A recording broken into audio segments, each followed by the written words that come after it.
क्या आपने कभी सोचा है कि भगवान गणेश जी का असली सिर कहाँ है? क्या सचमुच आज भी वो सिर इस धरती पर किसी रहस्यमयी जगह में सुरक्षित रखा गया है? और क्या आप जानते हैं कि जब कलयुग का अंत होगा, जब इस संसार पर अधर्म और अराजकता का राज होगा, तब गणेश जी अपने अब तक के सबसे भयानक अवतार के साथ प्रकट होकर दुनिया को बचाने में भगवान कल्कि की मदद करेंगे। हम सभी ने बचपन से गणेश जी को विघ्नहर्ता, मंगलकर्ता और सुखदाता के रूप में देखा और पूजा है, लेकिन क्या यही उनका पूरा स्वरूप है? क्या गणेश जी के ऐसे भी रहस्य और रूप हैं जिनके बारे में आमतौर पर किसी को पता ही नहीं? क्यों गणेश चतुर्थी की रात चांद को देखने से मना किया जाता है? क्यों उनकी पूजा में तुलसी का प्रयोग वर्जित है? और आखिर ऐसा क्या है उनके विवाह की कहानी में कि उन्हें न सिर्फ रिद्धि और सिद्धि से विवाह करना पड़ा, बल्कि बंगाल में आज भी केले के पेड़ से उनकी शादी कराई जाती है? आपने गणेश जी को मोदक खाते हुए, मुस्कुराते हुए और चूहे पर सवार भोले भाले देवता के रूप में देखा है, लेकिन क्या आपने उनके उन भयानक रूपों के बारे में सुना है जिनसे असुर कांपते थे? क्या आपको पता है कि गणेश जी ने एक बार ऐसे दैत्य को निगल लिया था जिसकी आंखों और मुंह से अग्नि की ज्वालाएं निकलती थीं? उसे निगलने के बाद गणेश जी के साथ जो हुआ, उसे सुनकर आप भी चौंक जाएंगे। और क्या आप ये भी जानते हैं कि गणेश जी का सीधा संबंध आपके शरीर की सबसे रहस्यमयी शक्ति कुंडलिनी शक्ति से है? और सबसे बड़ा सवाल, क्या गणेश जी का ऐसा भी एक तांत्रिक स्वरूप है जिसके बारे में सिर्फ कुछ ही लोग जानते हैं? एक ऐसा रूप जिसे देखकर शायद आप गणेश जी को पहले जैसा भोला भाला ना मान पाएं। दोस्तों, गणेश जी सिर्फ एक देवता नहीं, बल्कि ऐसे रहस्य हैं जो आपके होश उड़ा देंगे। उनकी कथाएं सिर्फ बच्चों की कहानियां नहीं, बल्कि ब्रह्मांड और मानव जीवन के गहरे रहस्यों से जुड़ी हुई हैं। और आज इस डॉक्यूमेंट्री में हम उन अनसुनी कहानियों और छिपे हुए रहस्यों से पर्दा उठाने वाले हैं जो आपको झकझोर कर रख देंगे। तो जुड़ जाइए हमारे साथ, क्योंकि आने वाले कुछ मिनटों में हम आपको गणेश जी ऐसे दिखाएंगे जैसे आपने उन्हें कभी नहीं देखा। हम आपको बताएंगे उन रूपों और अनसुनी कथाओं के बारे में जो आपको हैरान कर देगी। तो चलिए चलते इस अद्भुत और रहस्यमयी यात्रा पर। लेकिन उससे पहले, अगर आपको ये वीडियो अच्छी लग रही है तो कमेंट में गणपति बप्पा मोरया जरूर लिखें।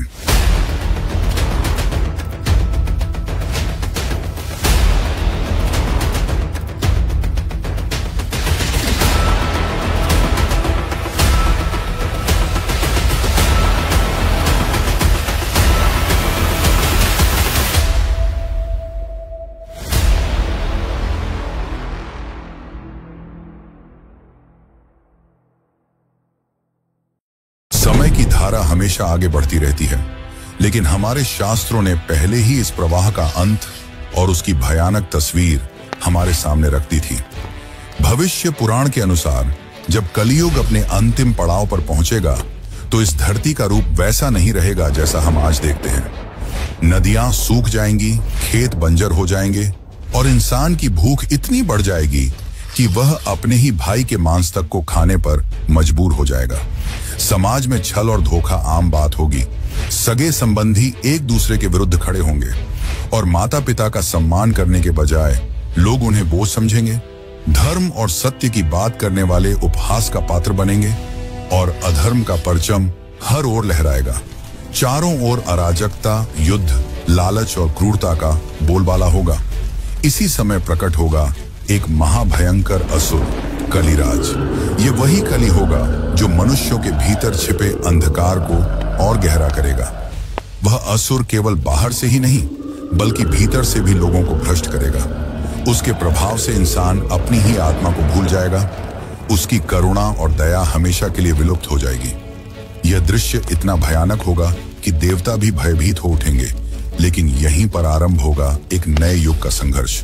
शास्त्र कहते हैं कि जब कलयुग अपने चरम पर होगा, तभी विष्णु का 10वां और अंतिम अवतार कल्कि प्रकट होगा। वे एक श्वेत अश्व पर सवार होकर हाथ में चमकती तलवार लिए अवतरित होंगे और अधर्म के विरुद्ध धर्म की अंतिम जंग छेड़ेंगे।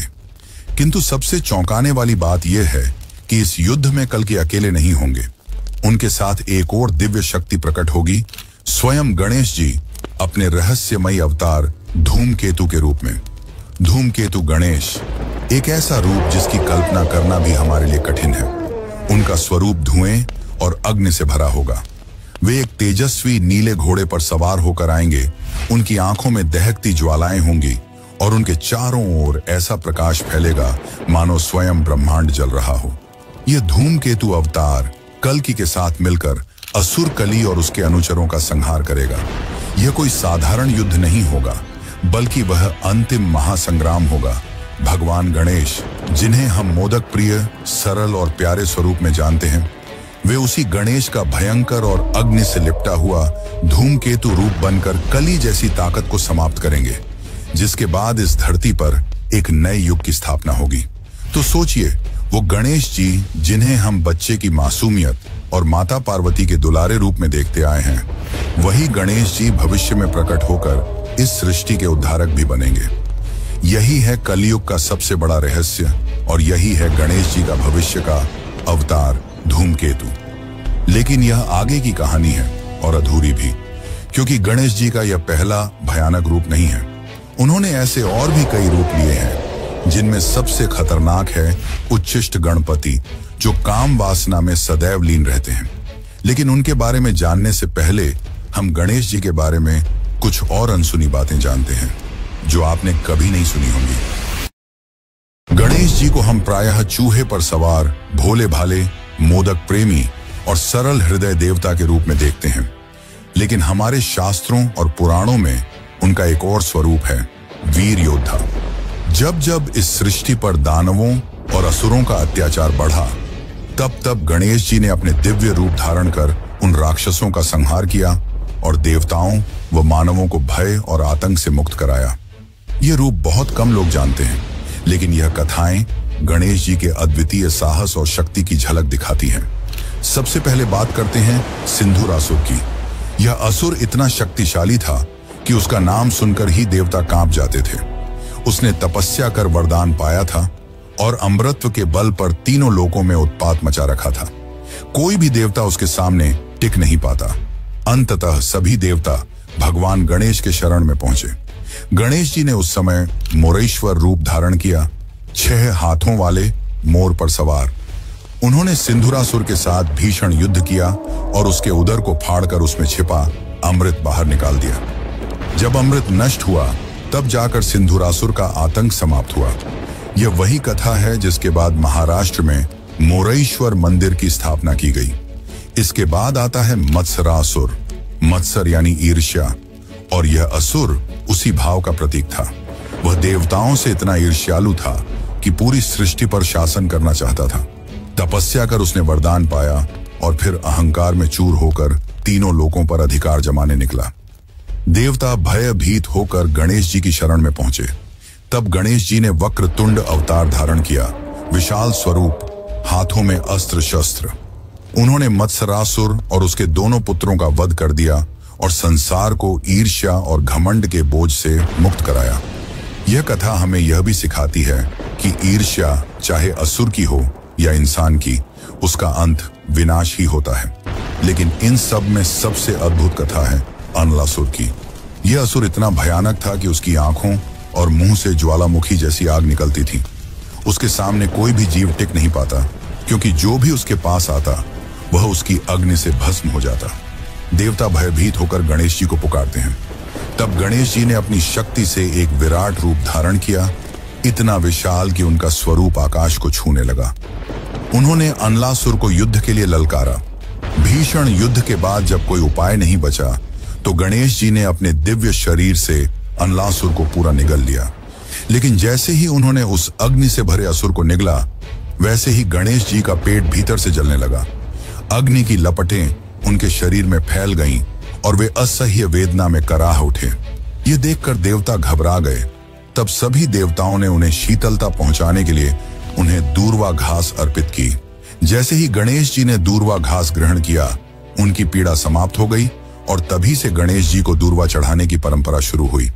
अगर आप सोच रहे हैं कि यह केवल एक पौराणिक कथा है, तो आपको जानकर आश्चर्य होगा कि आधुनिक विज्ञान भी दूर्वा घास के महत्व को मानता है। आयुर्वेद और आधुनिक चिकित्सा दोनों में दूर्वा को औषधीय पौधा माना गया है। इसमें एल्कलॉइड्स और बायोएक्टिव कंपाउंड्स पाए जाते हैं, जो पेट की जलन, एसिडिटी, अल्सर्स और डाइजेशन की समस्याओं को कम करने में मदद करते हैं।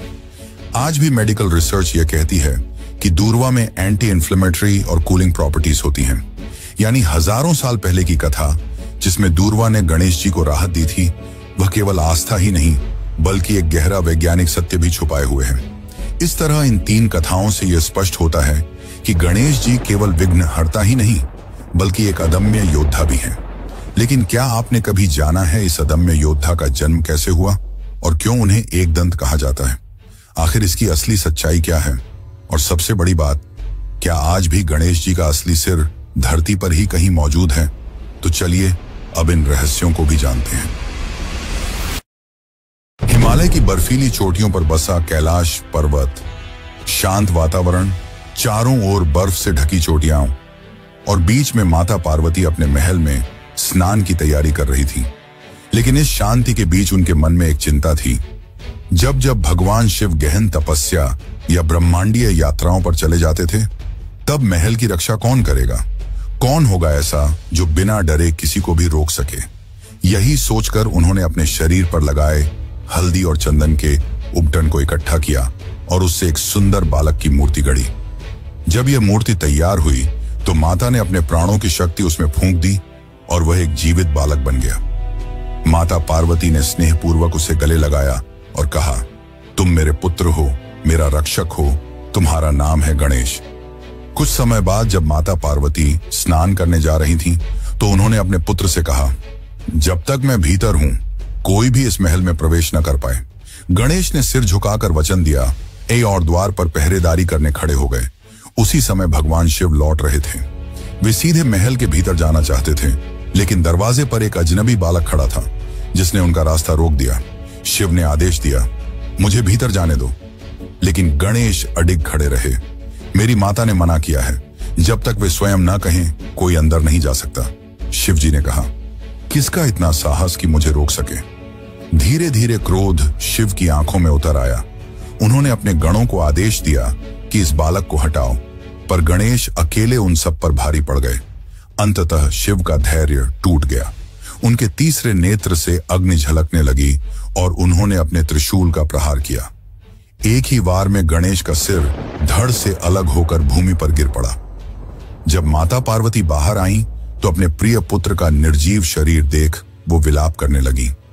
उनके आंसुओं से पूरा कैलाश हिल उठा, दिशाएं कांप उठी।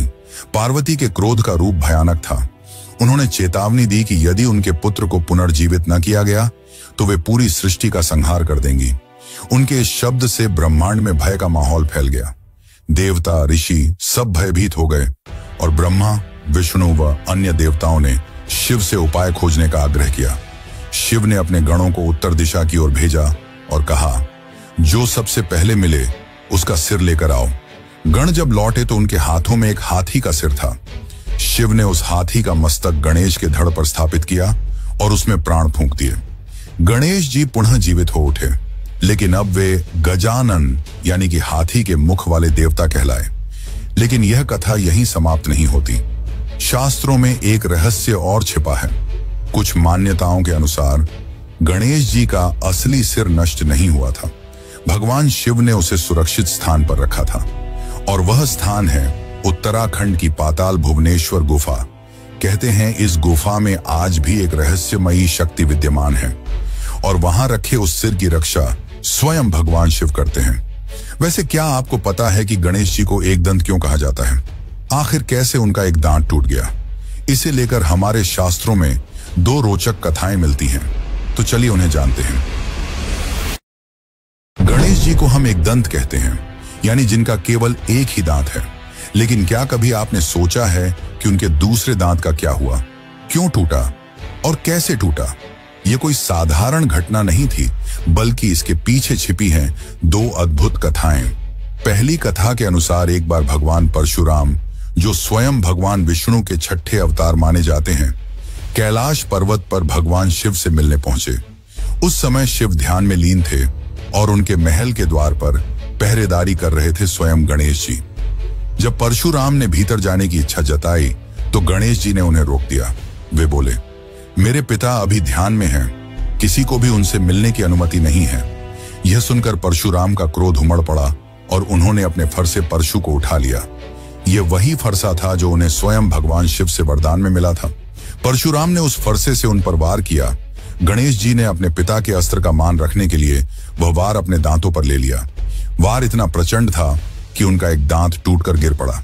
इस घटना के बाद से ही वे एक दंत कहलाने लगे।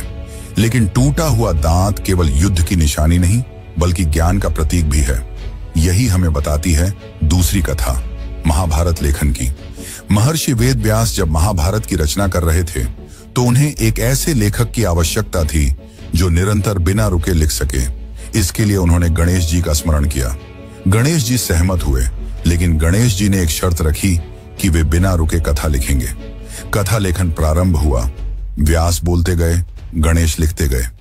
उनकी कलम मोर के पंख से बनी थी और लगातार लिखने की वजह से वह बार बार टूट रही थी, जिससे परेशान होकर गणेश जी ने अपना एक दांत तोड़ लिया और उसी को ही कलम बना लिया और उसी से उन्होंने संपूर्ण महाभारत लिख डाली। वह ग्रंथ जिसे पंचम वेद कहा जाता है और जो लाखों श्लोकों में संपूर्ण मानवता का दर्पण है। वैसे क्या आपको पता है कि गणेश जी ने आजीवन ब्रह्मचर्य रहने का निश्चय किया था, लेकिन फिर ऐसा क्या हुआ कि उन्हें रिद्धि और सिद्धि से विवाह करना पड़ा? तो चलिए जानते हैं इस रहस्य को। लेकिन उससे पहले अगर आपको वीडियो अच्छी लग रही है तो इसे एक लाइक जरूर करें। कहा जाता है कि एक बार गणेश जी गंगा तट पर गहन तपस्या में लीन थे। उसी समय वहां से तुलसी देवी गुजरी। जब उनकी नजर गणेश जी के तेजस्वी और मनोहर रूप पर पड़ी तो वे उन पर मोहित हो गईं और उन्होंने गणेश जी के सामने विवाह का प्रस्ताव रख दिया। तब गणेश जी ने शांत स्वर में उत्तर दिया, मैं एक ब्रह्मचारी हूं। मेरा जीवन तप और साधना के लिए समर्पित है। विवाह का बंधन मेरे लिए नहीं। यह बात तुलसी देवी को सहन नहीं हुई और उन्होंने क्रोध में आकर गणेश जी को श्राप दे दिया, तुम्हारा विवाह अवश्य होगा और वह भी 2-2 बार होगा। श्राप सुनते ही गणेश जी भी क्रोधित हो उठे। उन्होंने तुलसी देवी को प्रतिश्राप दिया, तुम सदा एक पौधे के रूप में पृथ्वी पर रहोगी और मेरी पूजा में कभी स्वीकार नहीं की जाओगी। तभी से गणेश पूजा में तुलसी का प्रयोग वर्जित है। लेकिन तुलसी के श्राप को भी सत्य होना था। समय बीता और ब्रह्मा जी ने अपनी योग शक्ति से 2 दिव्य कन्याओं को उत्पन्न किया, रिद्धि और सिद्धि। रिद्धि समृद्धि की देवी मानी जाती हैं और सिद्धि बुद्धिमत्ता की। ब्रह्मा जी ने गणेश जी को उनका गुरु बनाया। दोनों बहनें गणेश जी से शिक्षा पाने लगीं। धीरे धीरे समय बदला और नियति ने वही करवाया जो तुलसी के श्राप में कहा गया था। रिद्धि और सिद्धि का विवाह स्वयं गणेश जी से हो गया। इस पावन विवाह से गणेश जी को 2 पुत्र हुए, शुभ और लाभ। तभी से घरों में अक्सर यह कहा जाता है कि जहां गणेश होंगे वहां शुभ और लाभ स्वतः ही उपस्थित होंगे। लेकिन विवाह की कथाएं यहीं समाप्त नहीं होती। भारत के पूर्वी भाग, विशेषकर बंगाल में एक अलग परंपरा है। वहां मान्यता है कि गणेश जी का विवाह एक बार केले के पेड़ से भी हुआ था। कथा के अनुसार एक दिन माता पार्वती बहुत अधिक भोजन करने लगी। यह देख गणेश जी ने आश्चर्य से पूछा, मां, आप इतना अधिक क्यों खा रही हैं? पार्वती ने मुस्कुराकर उत्तर दिया, मुझे डर है कि कहीं तुम्हारी पत्नी मुझे पर्याप्त भोजन न दे पाए। यह सुनकर गणेश जी तुरंत बाहर गए, एक केले का पेड़ काट कर ले आए और माता से बोले, यह है आपकी बहू, यह आपको कभी भूखा नहीं रखेगी। तभी से बंगाल में दुर्गा पूजा के समय केले के पेड़ को साड़ी पहनाकर उसे गणेश जी की पत्नी के रूप में उनके बगल में स्थापित किया जाता है। लेकिन क्या आपने कभी सोचा है कि गणेश जी को विघ्नहर्ता और विघ्नकर्ता क्यों कहा जाता है और क्यों सबसे पहली पूजा गणेश जी की ही की जाती है? तो चलिए अब जानते हैं इसके पीछे की असली सच्चाई। गणेश जी को हम विघ्नहर्ता कहते हैं, हर बाधा को दूर करने वाले। यही कारण है कि जब भी कोई नया काम शुरू होता है, कोई शुभ अवसर आता है या कोई पूजा अर्चना होती है तो सबसे पहले उनका आह्वान किया जाता है। शास्त्रों में स्पष्ट लिखा है कि बिना गणेश वंदना के कोई भी कार्य सफल नहीं होता। लेकिन इसके पीछे सिर्फ परंपरा नहीं बल्कि एक गहरा रहस्य छिपा है।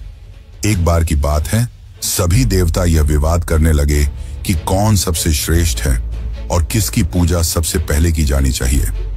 इस विवाद का निपटारा करने के लिए एक प्रतियोगिता रखी गई।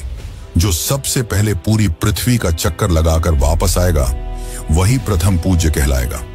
कार्तिकेय अपने तेज वाहन मोर पर सवार होकर तुरंत निकल पड़े, लेकिन गणेश जी, जिनका वाहन एक साधारण चूहा था, वे मुस्कुराए और माता पिता शिव पार्वती की परिक्रमा कर बोले, मेरे लिए आप ही संसार हैं।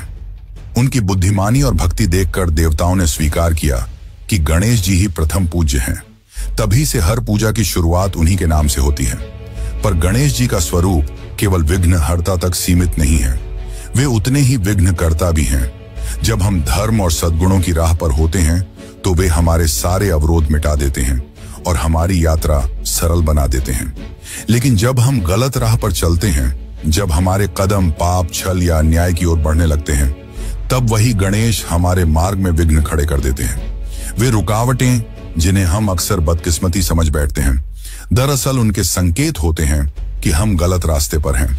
सोचिए, अगर हमें कभी कोई कठिनाई ही न मिले, अगर हर राह इतनी आसान हो कि हम चाहे जैसे भी जिएं, तो शायद हम गलतियों से कभी ना रुकें।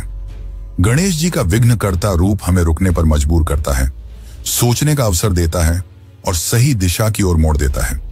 यही कारण है कि उनकी पूजा सबसे पहले होती है, क्योंकि वे ही तय करते हैं कि आगे बढ़ने वाला मार्ग शुभ है या अशुभ। तो मित्रों, जब अगली बार आपके जीवन में अचानक कोई रुकावट आए, तो उसे सिर्फ बदकिस्मती मत समझना। हो सकता है वो गणेश जी का आशीर्वाद हो, जो आपको गलत दिशा से हटाकर सही राह दिखा रहा हो। यही गणेश जी का असली वरदान है। वे हमारे विघ्न भी हैं और हमारे उद्धारक भी। लेकिन क्या आपको पता है कि गणेश जी ने एक ऐसा रूप भी लिया था जो सदा काम वासना और स्त्री संबंध में लीन रहते थे? लेकिन आखिर ऐसा क्यों? गणेश जी को हम सब ने हमेशा विघ्नहर्ता, बुद्धि और समृद्धि के देवता के रूप में जाना है। लेकिन क्या आप जानते हैं कि गणेश जी का एक ऐसा रूप भी है जिसे देखकर कई लोग चौंक जाते हैं? वह रूप है उच्छिष्ट गणपति। यह स्वरूप साधारण पूजन का हिस्सा नहीं है, बल्कि तंत्र, अघोर और गुप्त साधनाओं से जुड़ा हुआ है। कथाओं में वर्णन है कि उच्छिष्ट गणपति को ऐसा स्वरूप माना गया है जिसमें वे सदैव काम वासना और स्त्री संबंध में लीन रहते हैं। उनकी मूर्तियां अक्सर उन्हें एक स्त्री के साथ गहन आलिंगन में दिखाती हैं। सवाल उठता है, आखिर वह गणेश, जो विवेक और संयम के देवता माने जाते हैं, उन्होंने ऐसा रूप क्यों धारण किया? तांत्रिक मान्यताओं के अनुसार इसका रहस्य और भी गहरा है। यहाँ यह रूप भोग और मोक्ष के मिलन का प्रतीक है। तो सोच कर देखिए, जिस गणेश को हम मासूम, मोदक प्रिय और बाल स्वरूप में देखते हैं, उनका यह भयावह तांत्रिक और रहस्यमय रूप कहीं न कहीं इंसान की आकांक्षा, कामना और मोक्ष की पूरी यात्रा का रहस्य समेटे हुए हैं। लेकिन यह तो बस शुरुआत है। उच्छिष्ट गणपति के असली रहस्य, उनकी तांत्रिक कथाएं और उनका वह अघोरी स्वरूप जो अब तक छुपा रहा है, हम आपके सामने लाएंगे अगली डॉक्यूमेंट्री में। तो तैयार रहिए, क्योंकि अगली बार गणेश जी का यह रूप आपको ऐसे सवालों से टकराएगा जिनके जवाब शायद आपके विश्वास की बुनियाद को भी हिला दें।